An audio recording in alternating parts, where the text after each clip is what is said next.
وتعالى روب دقدقة هي كرجار دقدقة هنا إلهي ونصيب أنت أسكدي سيدا عذر كيسان فدقان قلبت وحا الله قبطي أنا قاعة جوديجا ولماذا جورمتك أبارها بنتلان أنا وهذا من مدح وما هي وحا مدحك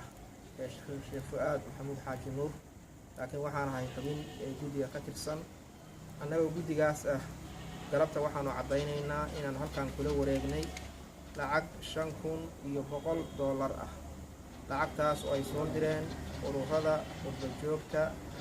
dalalka Yurub Puntland marka la soo gaabiyana loo yaqaan Baydham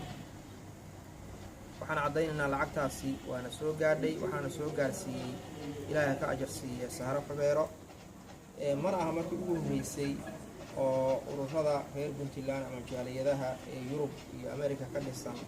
oo dhaqaale saan oo kale naga soo gaaro ilaa waagi duufaantu ay dhacday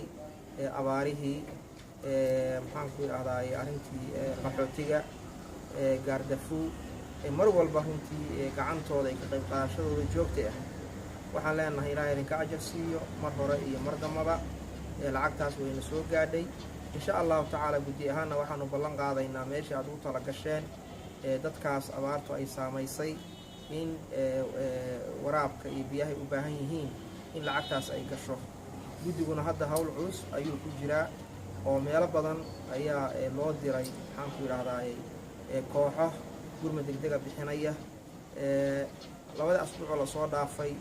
ilaa 470 iyo siyaado booyadood oo biyo ah ayaa gudigu qaybiyay gobolka Sanaag iyo Sool meelaha iska galaan oo meelaha ugu daran ah shalay iyo daraad iyo tii ka horeysay gudigu ilaa 130 booyadood oo biyo ah ayay ku qaybiyeen dhibaataduna runtii maalintii ka dambeysay waa soo ziyaadaysa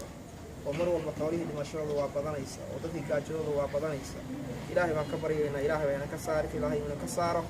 laakiin dhibtaan haday sii socoto qofkii maanta wax bixiyay bari inuu wax bixiyo waa loo baahanaya saadid inuu wax bixiyo loo baahanaya oo wax bixintu ay joogto noqoto maadaama baahida inta ay sii siyaadayso waxa hadda gudiga hayana dhibaatada iyo baahida jidda inay dawoolaan aysan ku filayn marka mar hore marka gudiga oo mahad celinayna ururka